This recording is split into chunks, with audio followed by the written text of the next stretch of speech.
spesial kita saat ini. Kita berada pada sesi kedua. Sesi pertama kita sudah mengenal lebih jauh Ibu Eni Sarjumana, Kepala Balai Monitor Spektrum Frekuensi Radio Plus 2 Lampung, beserta pegawai dari Balmon. Selanjutnya adalah Pak Budi Ramdhani. Ya, siap. Ya, Terima kasih Pak Umar. Ya, perlu juga dijelaskan Pak Budi Ramdhani ini adalah Ketua Tim Penertiban SPR. Wah, ini serem nih. Penertiban SPR dan APT ya, Pak. Ya. Alat perangkat telekomunikasi. Silakan Pak Budi. Intinya penertiban itu adalah pertama pembinaan dulu, kemudian kedua pengawasan, dan yang ketiga adalah pengenaan sanksi. Jadi ada rentetan. Jadi tidak langsung ketika penertiban itu langsung pengenaan sanksi pidana. Tapi pidana itu pidana. Karena apa? Kita itu mengawal Undang-Undang 36 tahun 1999 tentang telekomunikasi. Di situ ada yang namanya sanksi pidana. Dan pidananya tidak ringan, cukup lumayan, yaitu 4 tahun dan denda 400 juta. Itu salah satu pasal di pasal 33. Menarik ini. Pak Budi sebelum dilanjutkan ini. Ini penertibannya kira-kira kenapa ini? Masyarakat ada apa-apa? Tujuannya sebenarnya kita untuk menciptakan ketertiban penggunaan spektrum radio, terutama berkaitan dengan pertama yang menjadi prioritas kita adalah keamanan negara, kemudian keselamatan manusia. Itu dua prioritas yang kita utamakan.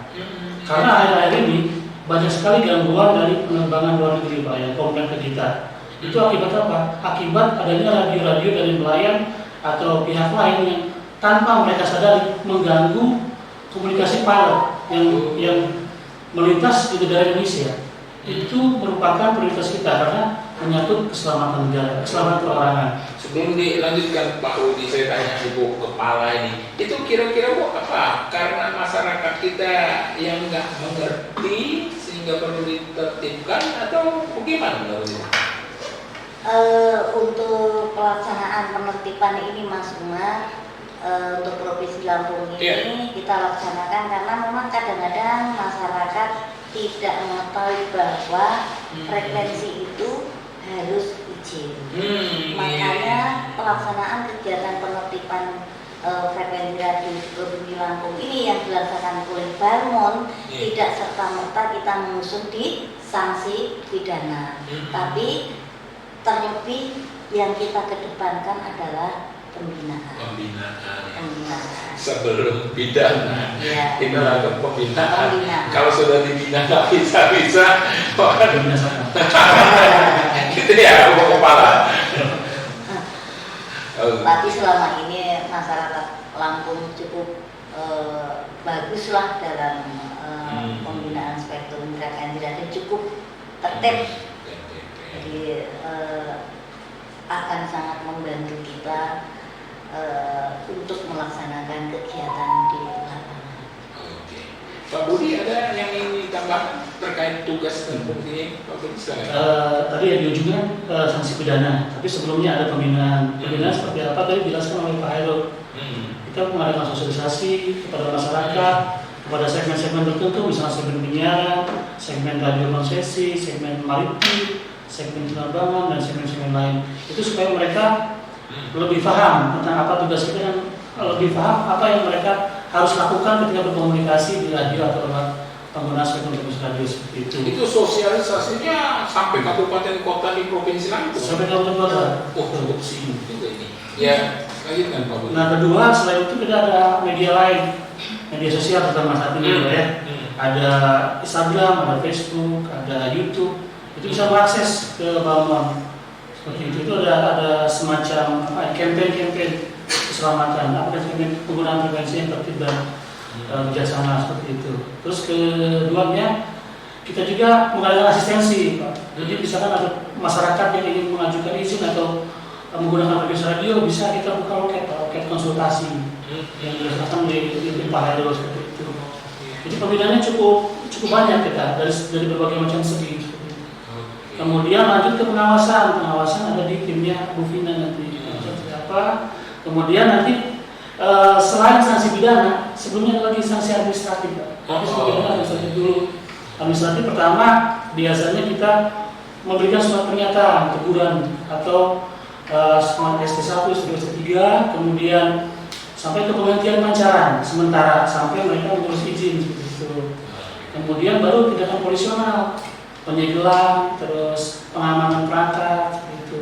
Nah, kalaupun mereka seperti itu kan masih belum jerak, baru kita naik level ke sanksi pidana. Seperti itu kira-kira. Oke, menarik nih Pak Budi Ramdhani. Selanjutnya Bu Elvina Hasibuan, ini tadi tersenggol soal apa itu monitoring. Ini gimana jelasnya Bu Elvina? Terima kasih Pak Ahmad. Ya. Saya Elvina Hasibuan, Ketua Monitoring dan Evaluasi Spektrum Frekuensi Radio dan Alat Perangkat Telekomunikasi. Oke. Jadi pengawasannya dua Pak, spektrum frekuensi radio dan alat perangkat telekomunikasi. Spektrum dan alat perangkatnya gitu. Kalau dari sisi spektrum, dari penggunaannya apakah sudah sesuai dengan izin ataukah ada penggunaan yang tanpa izin atau ilegal, dan juga apakah penggunaannya itu sudah sesuai dengan parameter teknis yang ditetapkan dalam izinnya Pak. Jadi frekuensi ini sebenarnya ada di sekitar kita sehari-hari Pak. Di sekitar kita mulai dari kita bangun sampai tidur lagi. Yang paling dekat misalnya dipakai di HP. HP ini dalam frekuensi. Iya. Tidak nampak. Iya. Enggak terlihat tapi pengaruhnya terasa. Penggunaan frekuensi ini mulai dari kayak antimu. Darat, laut, udara. Di darat banyak digunakan, begitu juga di laut dan di udara juga Pak. Jadi semua yang tidak pakai kabel itu menggunakan frekuensi untuk komunikasinya pasti menggunakan frekuensi. Nah, kita mengawasi semuanya Pak. Mulai dari seluler, dari untuk navigasi, penerbangan, maupun untuk yang barang bahaya. Hampir semua sisi sampai ke satelit juga itu ada penggunaan frekuensi, bisa kita awasi untuk yang sisi dari buminya Pak, stasiun buminya. Nah nanti hasil dari kami misalnya ada yang pelanggaran atau ada yang tidak sesuai digunakan di tim penertiban. Itu untuk yang frekuensi, dan untuk yang perangkat itu Pak dari sisi sertifikasi perangkat telekomunikasinya. Jadi kalau kayak perdagangan ada SNI, kalau di sisi kita untuk pengamanan dari sisi gelombang radionya Pak itu ada sertifikasi label SDPPI. Nah itu kalau udah ada label SDPPI berarti sudah bersertifikat.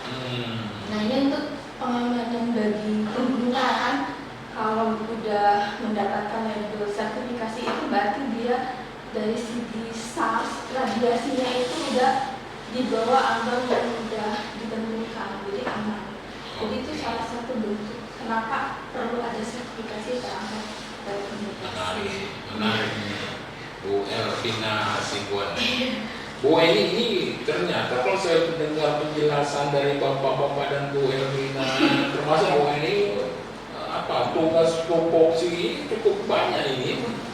Dan strategis ini terkait soal frekuensi ya Bu. Iya betul Mas Umar, cukup banyak dan memang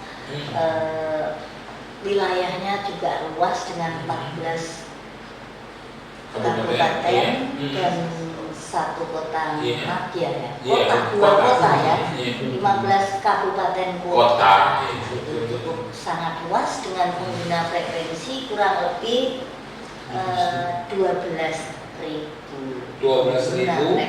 pengguna frekuensi.